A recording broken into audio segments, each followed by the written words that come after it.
falar do 7 ao 12, mas nós vamos ler somente o versículo 12, que está escrito: mas, sobretudo, meus irmãos, não jureis nem pelo céu, nem pela terra, nem façais qualquer outro juramento, mas que a vossa palavra seja sim, sim, e não, não, para que não caiais em condenação. Então todos podem sentar, em nome de Jesus. Nós já ouvimos durante esses 3 dias, ou seja, os 2 dias da festa, sobre esse tema. E Deus, nesses 2 dias, Ele falou profundamente aos nossos corações. Mas a palavra de Deus, ela se renova a cada manhã. E às vezes nós pegamos sobre um tema ou sobre um texto, e depois nós vamos pregar naquele mesmo texto, e às vezes a revelação ela é diferente. Ela é uma revelação totalmente diferente daquela que nós pregamos ou que nós ouvimos. E é por esse motivo que aqui estamos. Por quê? Porque Deus, Ele sempre tem coisa nova para o seu povo. E você é povo de Deus. Você é escolhido de Deus. Então, esse texto, ele fala sobre cultivar a paciência. E no versículo 7, Tiago, e eu quero frisar aqui nesta noite, porque há uma dúvida entre muitos pregadores sobre esse Tiago. Esse Tiago que a Bíblia fala aqui, que é o autor desta carta, não é o Tiago, irmão de João, porque o Tiago, irmão de João, ele foi morto, e Pedro ele foi preso. Esse Tiago aqui é irmão de Jesus, e esse Tiago aqui, ele era pastor da igreja de Jerusalém. Ele foi escolhido para pastorear aquela igreja. Então ele começa a falar aqui: sede, pois, irmãos, pacientes até a vinda do Senhor. Então a primeira orientação, o primeiro conselho que ele dá para o povo, para a igreja de Jerusalém, era para que eles fossem pacientes até a vinda do Senhor. E a paciência, ela tem, essa palavra paciência, ela tem a sua origem no latim. Ela veio lá do latim, que significa pati, que significa suportar as aflições, aguentar as provações, porque muitas aflições, muita provação, muitas adversidades, nós, na nossa caminhada como cristão, nós enfrentamos. E quantas pessoas que nesta caminhada, quando ele passa por luta, quando ele passa por perseguição, a primeira coisa que ele pensa, a primeira coisa que ele faz é voltar atrás, é retroceder. E muitos dizem: eu estou na igreja, eu oro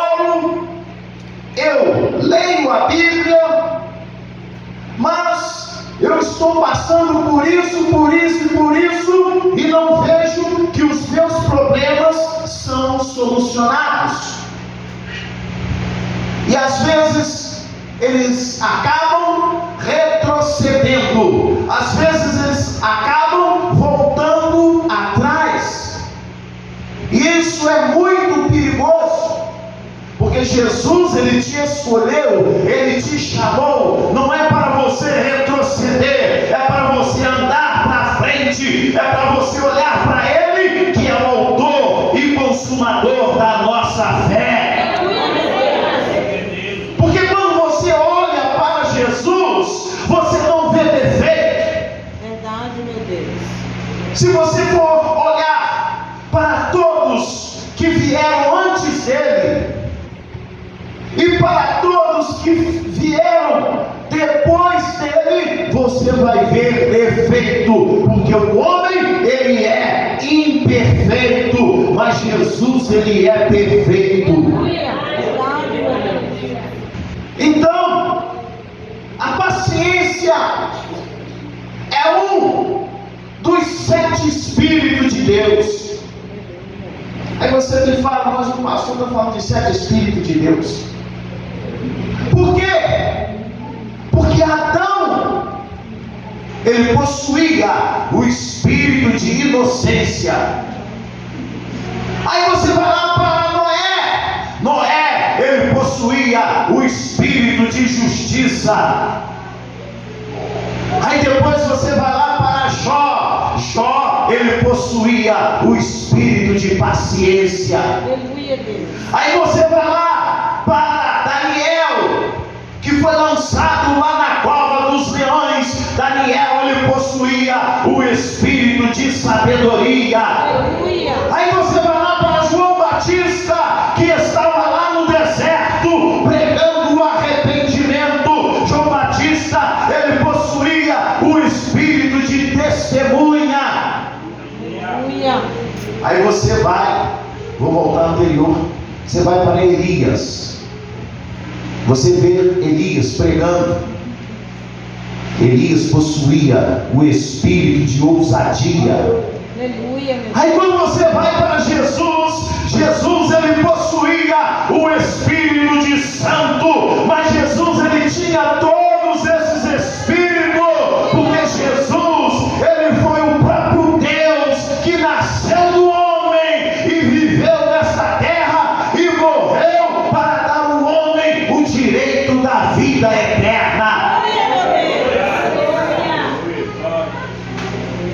Aí você olha, vamos aqui para o texto. Sede, pois, irmãos, paciente até a vinda do Senhor. Aí vamos lá. Aí aqui tem uma metáfora, ou uma comparação, que diz: eis que o lavrador, aquele que trabalha na lavoura, eis que o lavrador, eu estou sem óculos, tá? Quando eu estou falando assim sem óculos, eu estou decorando na cabeça. Eis que o lavrador espera o quê? O precioso fruto da terra, aguardando com paciência até que receba a chuva temporã e a chuva seródia. Quando Tiago ele fala a respeito desta segunda parte e a terceira parte deste versículo, tem uma profundidade muito grande dentro desse texto, porque aqui fala de esperar, porque quem é paciente, ele tem que esperar. Então, se você está passando por luta, se você está passando por perseguição, se você está passando por motivos difíceis, não queira resolver os seus problemas, porque quando você vai resolver os seus problemas,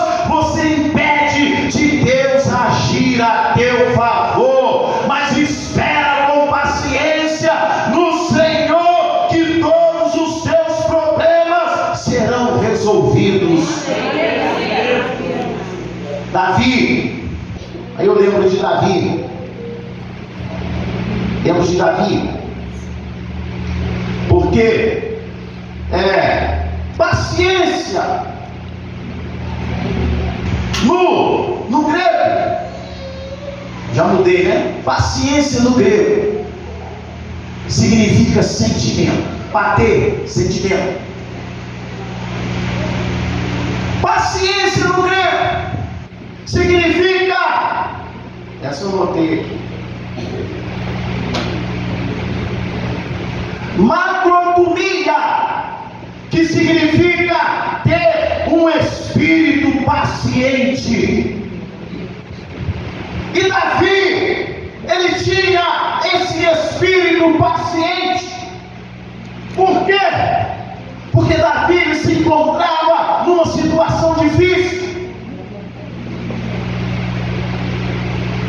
E quando ele se encontrava naquela situação difícil, ele diz, está escrito lá no livro de Salmo, de número 40, esperei com paciência no Senhor, e ele se inclinou para mim e ouviu o meu clamor. O que eu aprendo com isso? Que no momento da adversidade, que no momento da perseguição, o que nós devemos fazer é clamar ao Senhor. E clamar no hebraico significa gritar. Aleluia. Gritar. E Davi lhe disse: esperei com paciência no Senhor, e ele ouviu o meu clamor, e me tirou-me de um charco terrível de lodo, e colocou os meus pés sobre uma rocha, e um novo cântico na minha boca. Porque quando Deus ele começa a trabalhar ao teu favor, aquela situação desfavorável, aquela luta que você está enfrentando, ela passa e Deus coloca um novo cântico na tua boca, porque você passa a ser um vitorioso. E Deus tem vitória para você nessa noite. Eu não sei como você entrou aqui. Eu não conheço a tua vida. Não sei o que você está passando lá dentro da tua casa. Mas tem alguém aqui que precisa ter paciência. Tem alguém aqui que precisa mudar de pensamento. E Deus manda eu te dizer que o problema que você está enfrentando não será resolvido no teu tempo, mas será resolvido no tempo de Deus. Porque o choro pode durar uma noite, mas a alegria ela vem pela manhã.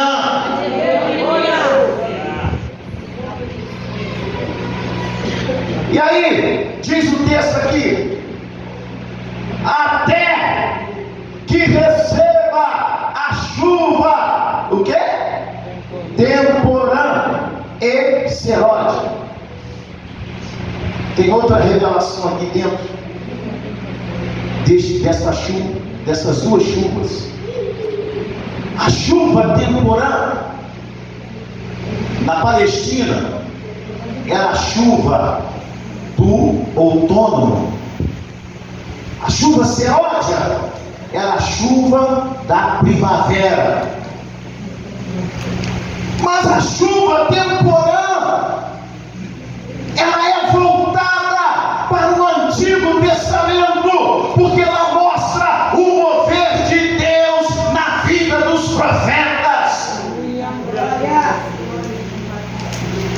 E a chuva seródia, ela é apontada para o Novo Testamento, porque lá nós vemos o mover de Deus no Novo Testamento.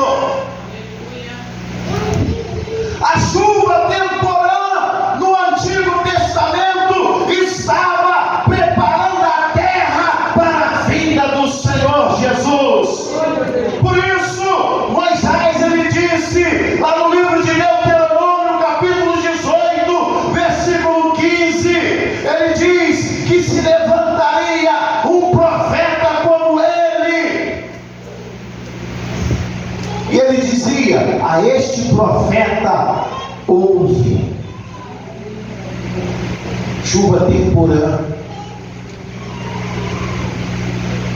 Chuva temporã, mostrando que esse profeta ia se levantar no período da chuva serôdia. Você vai lá para o profeta Isaías. O profeta Isaías, ele disse: um menino nos nasceu e um filho se nos deu, e o principado estava sobre os seus ombros, e o seu nome será maravilhoso, conselheiro, Deus forte, Pai da eternidade e o príncipe da paz. Era chuva temporã, era a terra sendo preparada para que Jesus nascesse, para que a semente fosse colocada em Maria, para que desse continuidade à chuva serôdia.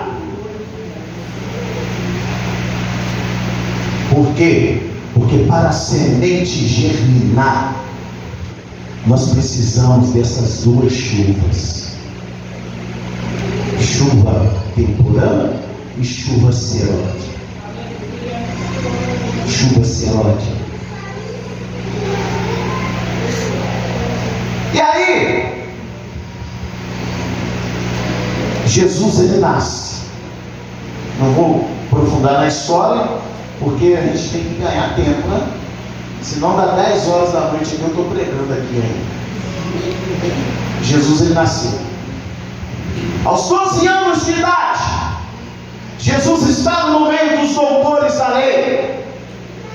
Aos 30 anos de idade, Jesus, ele começou o seu ministério. E o ministério de Jesus foram 3 anos. Mas depois de 3 anos, Jesus, ele morreu. Jesus, ele foi levado preso, sem ter cometido nenhum delito, sem ter cometido nenhum erro. Jesus, ele foi chicoteado. Jesus, de acordo com a lei romana, naqueles dias, a morte seria a morte de cruz. E ele foi sentenciado à morte. E Jesus, ele sofreu. E Jesus, ele tinha que levar a cruz até o lugar da crucificação. E segundo os historiadores, era difícil uma pessoa aguentar carregar a cruz até o lugar da crucificação. E eles sabiam disso.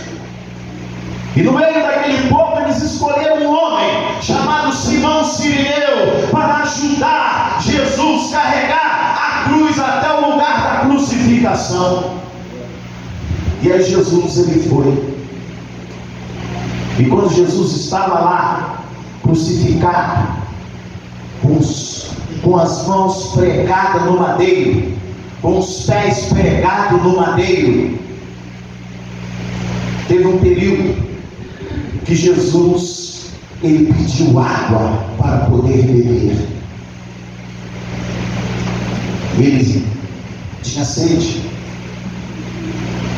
Geralmente, quando as pessoas estavam nessa situação, que pediam água para beber, aí eles iam lá e dava vinagre, mas um vinagre que podia ser bebido naquele dia. Mas só que com Jesus, eles fizeram diferente, porque a intenção daquele soldado era humilhar Jesus diante da circunstância que ele estava passando por aquele lugar. Eu estou falando de chuva serôdia. E ali, Jesus pediu água.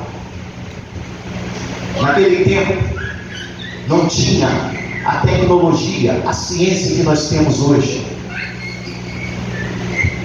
Usava-se um banheiro, e nesse banheiro tinha vários lugares de assento, e as pessoas faziam as suas necessidades, e tinha um vaso de vinagre naquele lugar, e tinha umas varas e umas esponjas, porque todos que usavam aquele banheiro, eles faziam a sua higienização com a esponja que ficava naquele lugar, e o vaso de vinagre naquele lugar era para poder colocar a esponja dentro do vinagre, para que a esponja ela fosse purificada, para que quando outra pessoa viesse e pudesse usar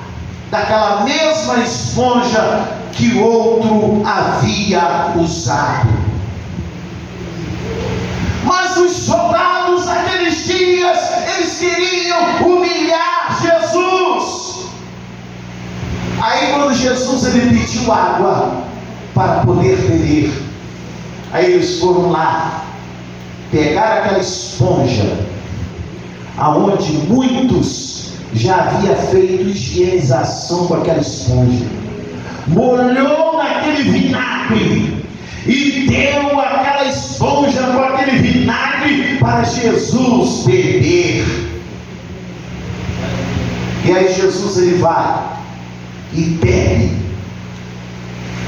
Quando Jesus ele bebe, Jesus ele disse uma palavra no grego, e ele disse assim: tetelestai. Isso significa, Jesus estava dizendo para o Pai: está pago, a dívida foi paga. Glória a Deus. E quando Jesus ele fala isso, o Espírito que dá vida a esse corpo saiu do corpo de Jesus. O véu do templo ele foi rasgado de alto a baixo, para que nós que estamos na chuva serôdia podemos entrar no lugar santo dos santos com as nossas orações.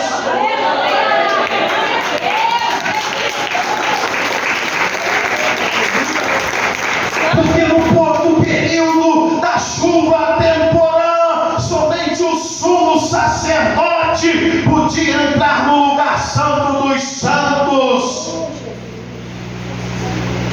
E tinha todo um processo para eles entrarem no lugar santo dos santos. Mas no período da chuva seródia, no período do sacrifício de Jesus, no período que o céu, ele foi, o véu do templo, ele foi rasgado de alto a baixo. Agora você, meu irmão, você, minha irmã, quando você estiver passando por luta, quando você estiver passando por perseguição, tenha paciência e saiba que você pode dobrar o teu joelho e Deus ele vai ouvir a tua oração. Deus ele vai responder a tua oração. Deus vai trazer a vitória para o problema que você está enfrentando. Aleluias. Vamos mudar, senão fico só aqui e a hora passa. Vamos lá. Sede vós também pacientes. Agora aqui está falando para quem? Sede vós paciente. Está falando para mim, está falando para você. Você tem que ser paciente.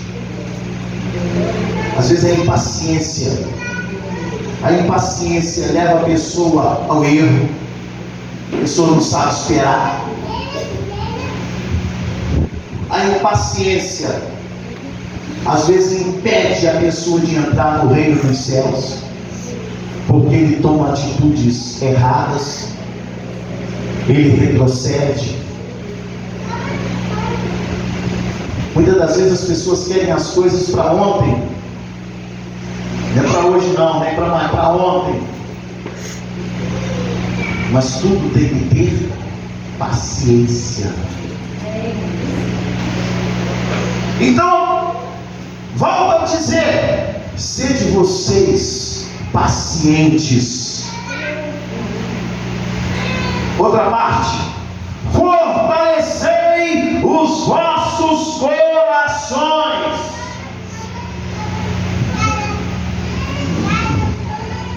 Fortalecei-vos os vossos corações. O que Tiago está falando aqui?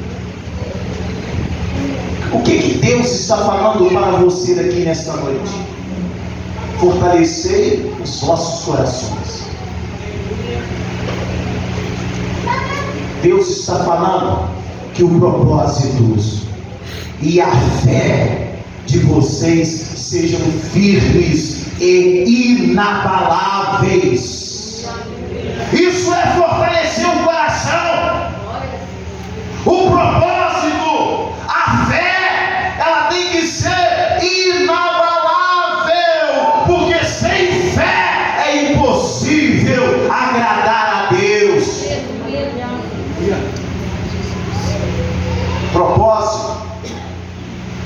Por que a igreja socorrista está fazendo 28 anos aqui em Vitória da Conquista? Porque houve propósito. Por quê? Porque houve o que? Firmeza. Por quê? Porque houve o que? Paciência. Por quê? Porque diante das lutas, diante das adversidades, diante da fome, eles permaneceram inabaláveis. Ainda que a aparência física mostrava ao contrário, mas a fé permaneceu inabalável.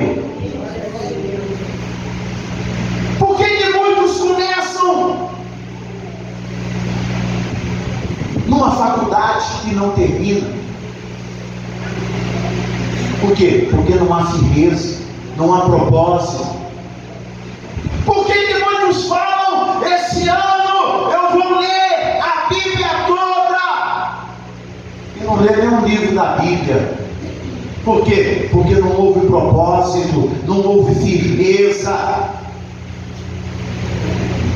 Por que as pessoas desistem? Eu não vou fazer a camisa. Por quê? Porque não houve propósito, não houve firmeza. Por quê? Porque a fé foi abalada. E tudo isso que eu estou falando aqui, que Deus está me usando para falar aqui, envolve o que? A fé. Envolve o que? Firmeza. Porque uma coisa eu te digo, o pastor Geraldo e a pastora Elvira foram usados por Deus para trazer o Evangelho a este lugar, mas a decisão, a escolha foi sua, de servir a Deus ou não. É você que escolheu. Você tem que ter propósito, você tem que ter firmeza, você tem que fortalecer o teu coração, e tudo isso que eu estou falando aqui vem pela palavra, porque está escrito, Paulo ele disse na carta aos Romanos,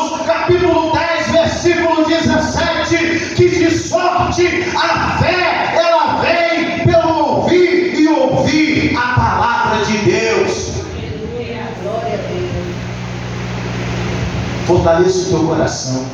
Aleluia, Deus. Não é você ficando dentro da sua casa. Não é você ficar ouvindo, muitas das vezes, palavras mentirosas. Aí você é levado por palavras mentirosas. Aí cria o quê? Cria uma mágoa no coração. Cria o quê? Um ressentimento no coração. Mas nós temos que tomar cuidado, porque Pedro ele disse na sua carta que o diabo, o nosso adversário, ele anda rugindo como um leão ao nosso derredor, procurando a quem tragar. Que você não seja uma vítima de Satanás, porque os teus ouvidos estão ouvindo. Fortalecei os vossos corações. Fortalecei os vossos corações. Sabe por quê? Porque a vinda do Senhor está próxima. A vinda do Senhor está próxima. E se você estiver com a sua fé inabalável, na hora que a trombeta soar, você não vai ouvir o som da trombeta.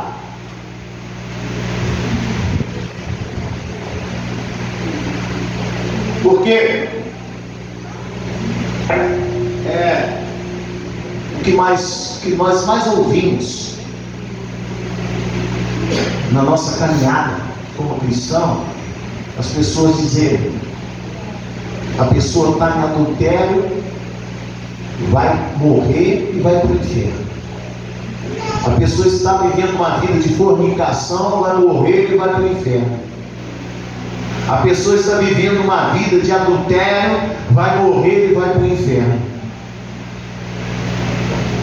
Mas eu quero te dizer uma coisa: se você não ama o teu irmão, você não vai conseguir entrar no reino dos céus.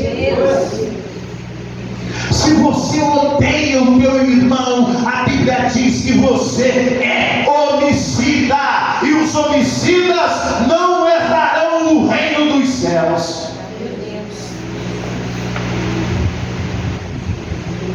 Se você fala, a missionária Marta estava falando ontem, eu ouvi o que ela falou. Às vezes as pessoas falam: você tem que ter uma vida de intimidade com Deus, de comunhão com Deus. Mas se você não tem uma vida de comunhão com teu irmão, jamais você terá uma vida de comunhão com Deus, porque Deus você não está vendo, e o teu irmão você está vendo todos os dias.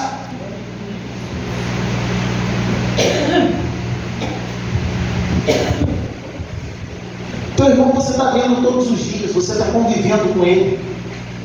Eita Deus. Você vem para a igreja e você vê ele na igreja. E como é que você vai dizer que não gosta daquele irmão? Como você vai dizer que não ama aquele irmão? E aí você fala: a gente tem que ter uma vida de comunhão com Deus. Que comunhão com Deus? Nada, meu irmão. Para ter comunhão com Deus, você precisa ter comunhão com o teu irmão. Você precisa amar o teu irmão. Você precisa conviver com o teu irmão da maneira que ele é. Você tem que orar pelo teu irmão, para você ter uma vida de comunhão com Deus.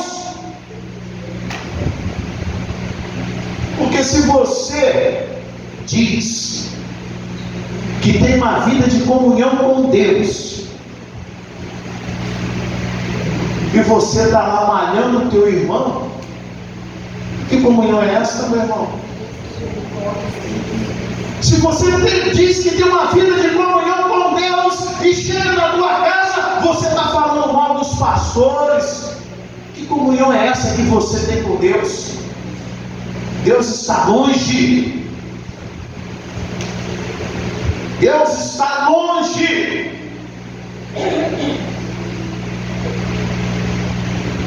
Agora, quando você tem comunhão com o teu irmão, você tem comunhão com Deus. Quando você dobrar o teu joelho para poder orar, Deus ele vai responder a tua oração. Jesus ele foi bem claro. Chuva será? Se vós, 15:7 do Evangelho de João, se vós estiverdes em mim e as minhas palavras estiverdes em vós, pedireis tudo o que quiserdes e vos será feito. Mas você tem que estar com Jesus, e a palavra dele tem que estar em você. Se a palavra dele está em você, meu irmão, você tem uma vida de comunhão com Deus, porque Jesus ele disse, São João 8:32, e conhecereis a verdade, e a verdade vos libertará. A verdade está chegando até você nesta noite.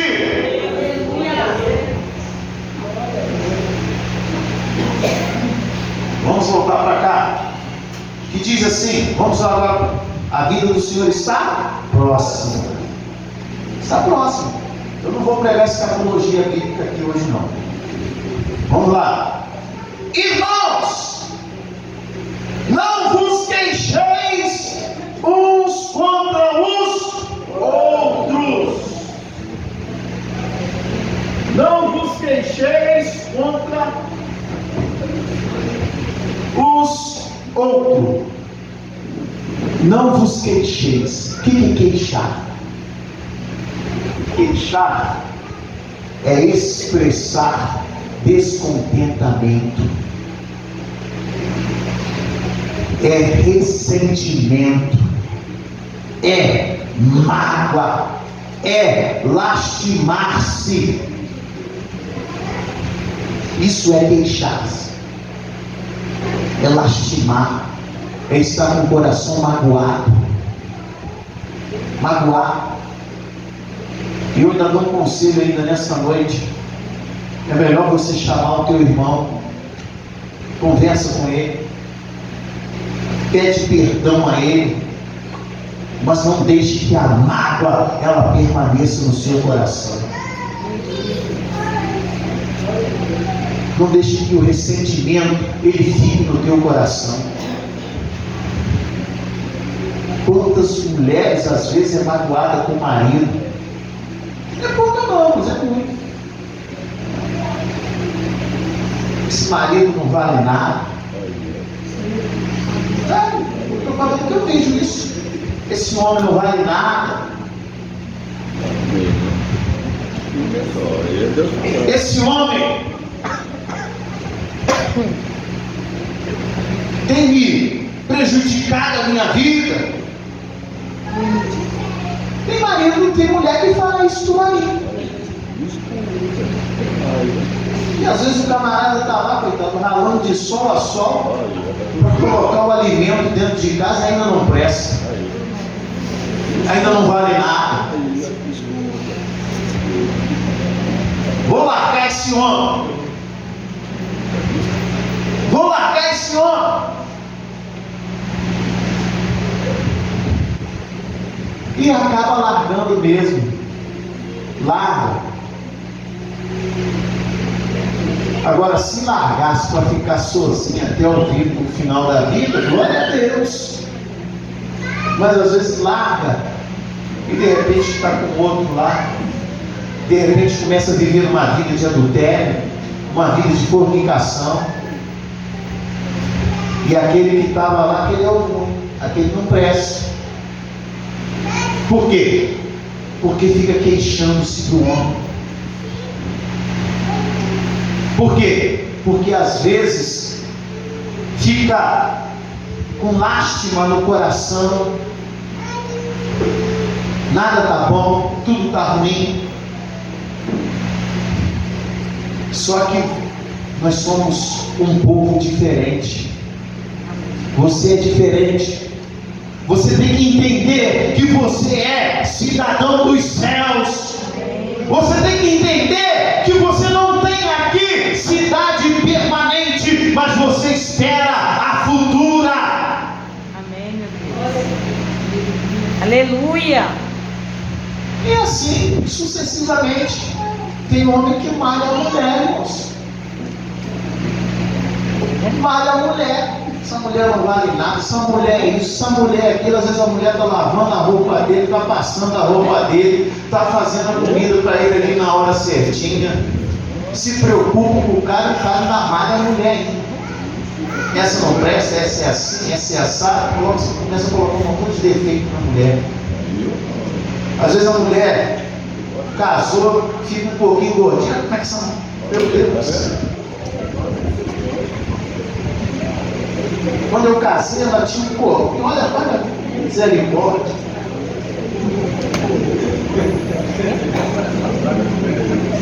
Vocês estão entendendo? Isso acontece.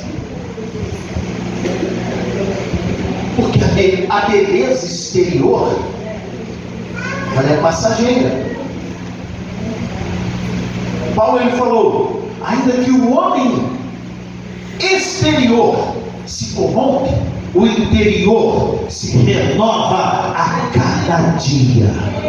Aleluia, meu Deus. E ninguém vai ficar bonito pro resto da vida, né? Mas a beleza interior é quando você tem um coração voltado para Deus, quando você faz a vontade de Deus, quando Deus ele está na tua vida, quando Deus ele é o governo da tua vida. Aí vamos lá.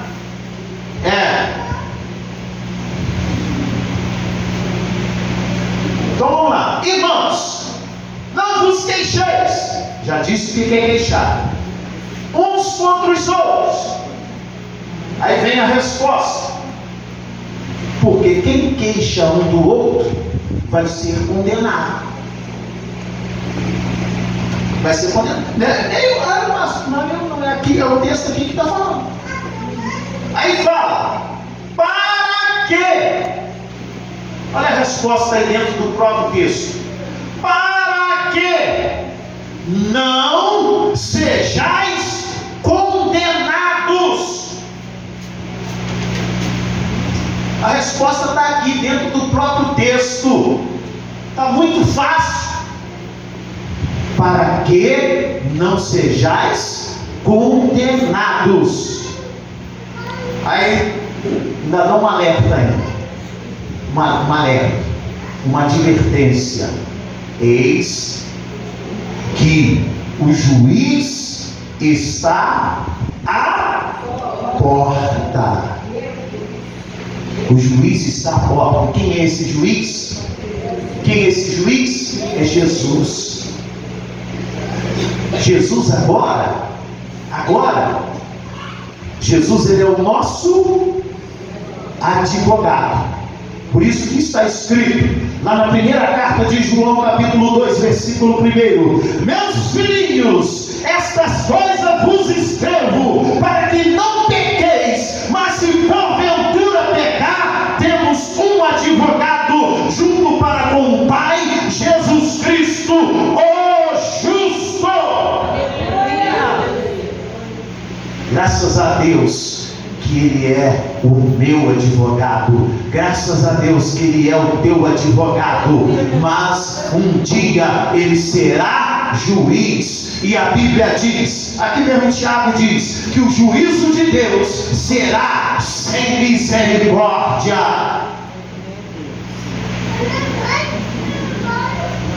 Eu te convido a mudar de pensamento, eu te convido a mudar de vida, eu te convido a ter uma visão diferente, porque o diabo ele entra, ele cega o entendimento das pessoas.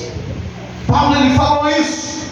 Paulo ele disse que o Deus deste século cegou o entendimento dos incrédulos para que a luz do Evangelho de Cristo não venha resplandecer na vida das pessoas. O diabo ele quer cegar o teu entendimento. Mas está escrito aqui que ele será juiz. Aí vamos lá, no versículo 10. Meus irmãos, olha que palavra maravilhosa, está te divertindo, para mim é divertido. Meus irmãos, tomai por exemplo de aflição e paciência os profetas que falaram em nome do Senhor. Agora ele dá um conselho. É um conselho. Tomai por exemplo. Hoje a pessoa segue o exemplo daqueles que estão lá fora. Se a colega de escola faz uma coisa, a outra crente quer fazer a mesma coisa. Tem aquilo ali como referência. Se a pessoa está vivendo uma vida toda errada lá fora, aí o outro quer andar com aquilo ali se torna um ponto de referência para a pessoa. Mas Jesus falou que se um cego guiar outro cego, os dois vão cair aonde? No buraco.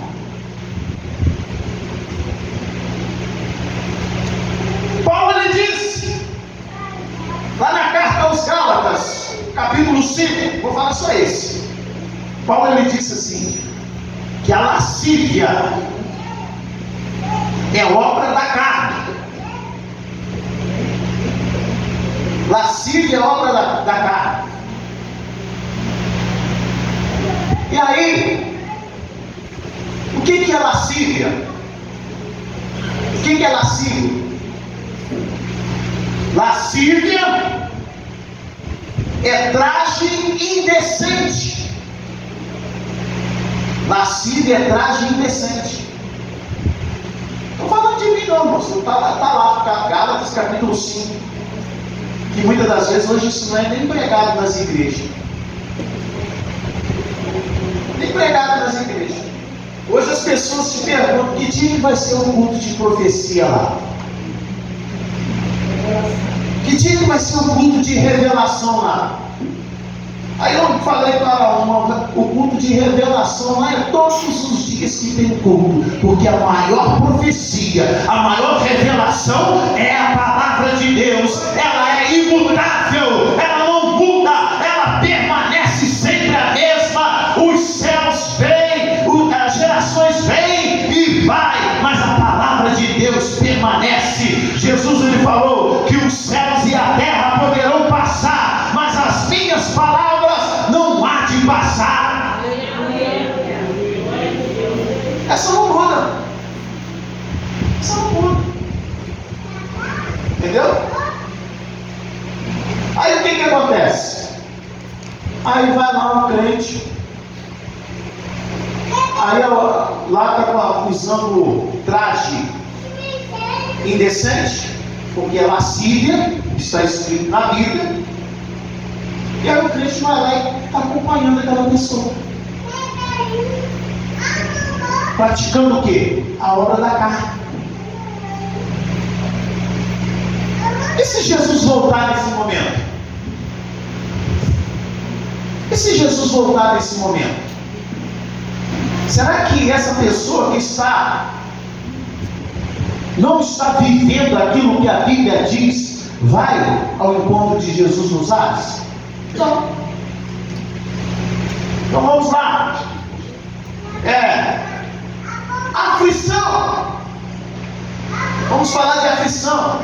E aqui o conselho é que nós devemos tomar o exemplo desses do passado. E Deus me trouxe a memória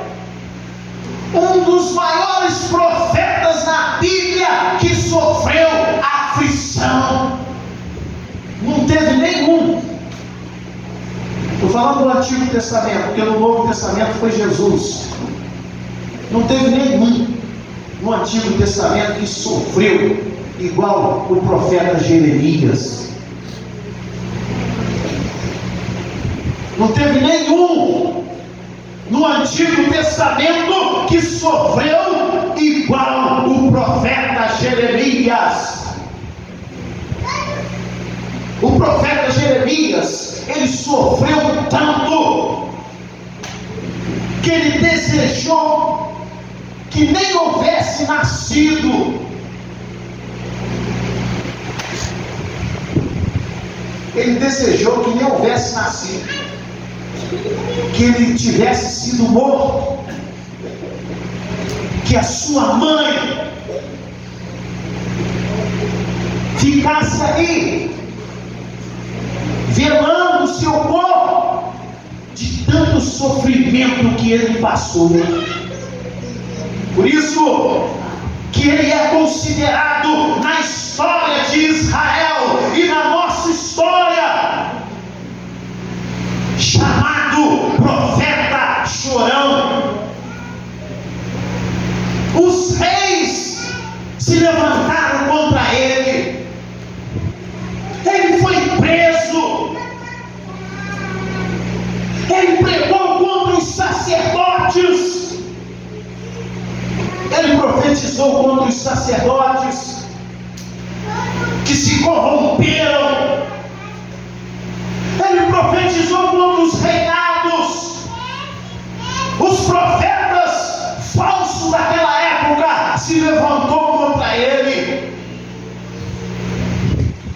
Mas ele permaneceu fiel a Deus. E ele profetizava que Nabucodonosor ia entrar lá na cidade e ia levar a nação de Israel cativa para a Babilônia por causa do pecado daquele povo, por causa da vida que aquele povo levava. E os reis se levantaram contra ele. Havia conspiração contra ele.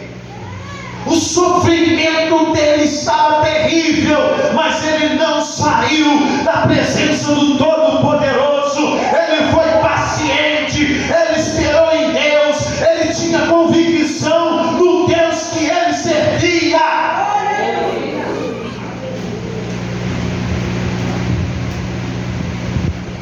Aí vinha um profeta falso e profetizava ao contrário. Viu? Meu irmão, se a pessoa está vivendo a vida errada, eu vou lá profetizar para a pessoa que Deus vai abençoar a pessoa, que Deus vai dar isso à pessoa, que a pessoa vai ser próspera. Ninguém vai nada, meu irmão. Você começa fiada. Você começa fiada, irmãos. Aí a pessoa fica toda cheia e nunca vem para Jesus. Nunca vem para Jesus. Porque se a pessoa está lá vivendo de qualquer jeito e Deus vai fazendo tudo para a pessoa, o que a pessoa vai fazer aqui? O que acontecia com Jeremias? Jeremias falava: não, está errado. Nabucodonosor vai entrar. Mas a palavra de Deus na boca dele se cumpriu. Nabucodonosor entrou mesmo lá. Primeiro, o inimigo ele é terrível.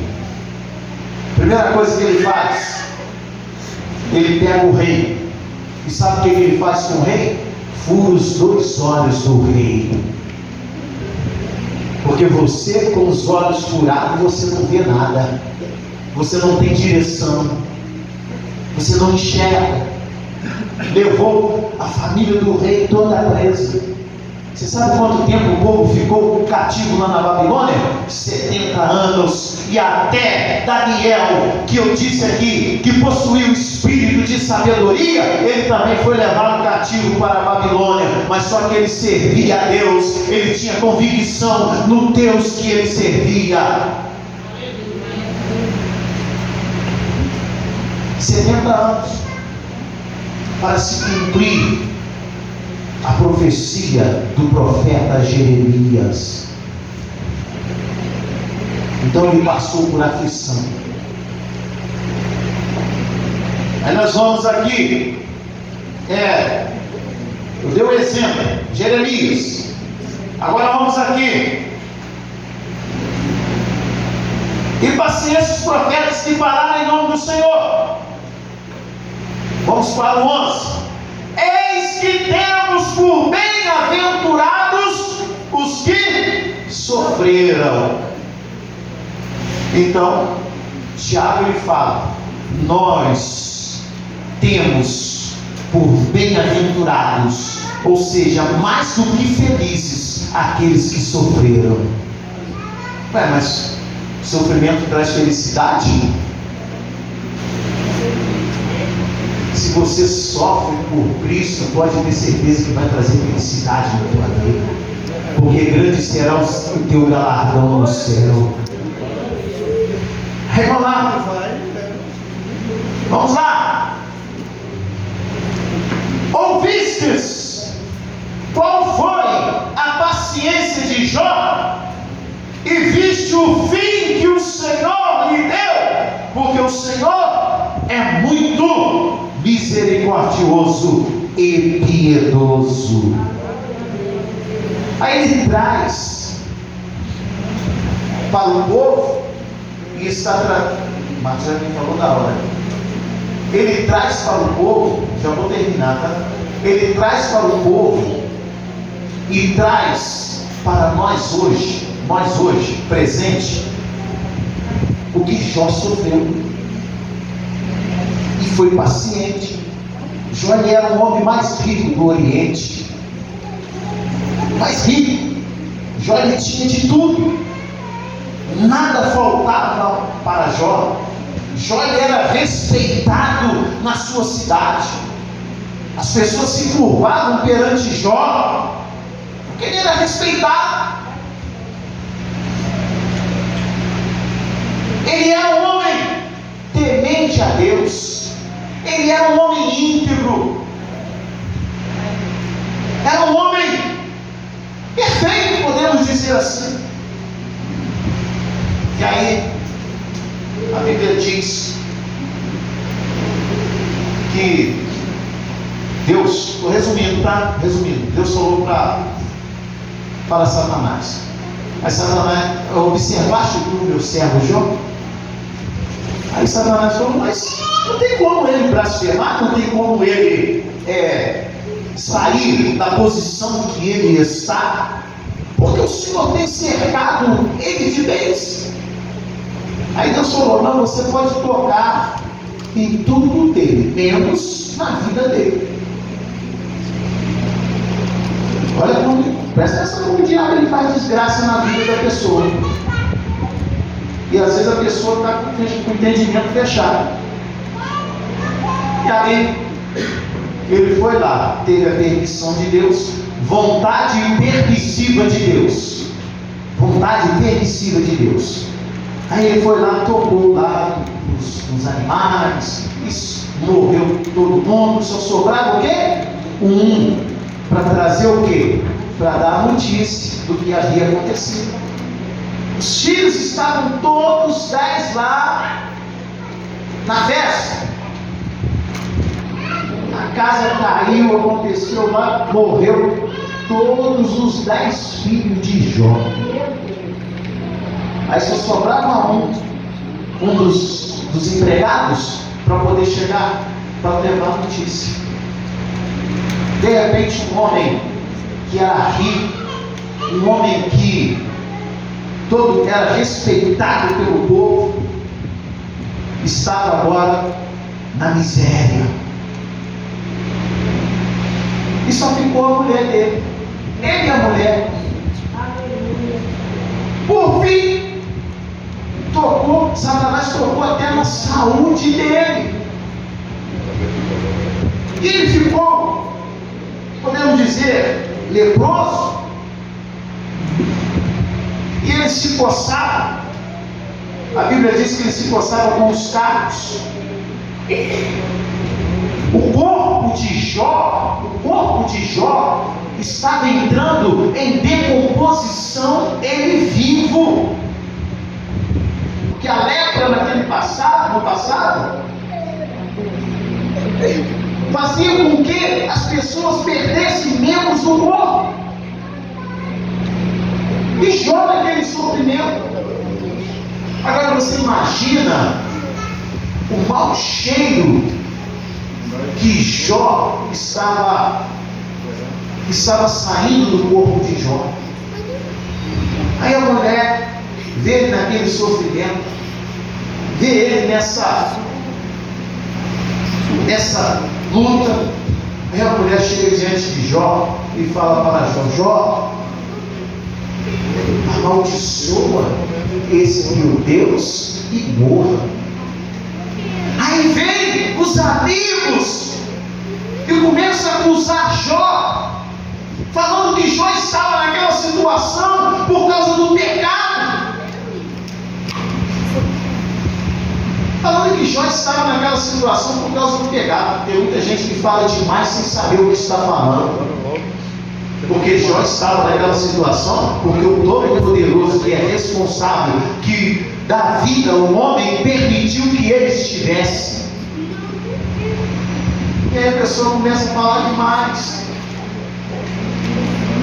E aí Jó, por tudo isso, Jó permaneceu firme na presença de Deus.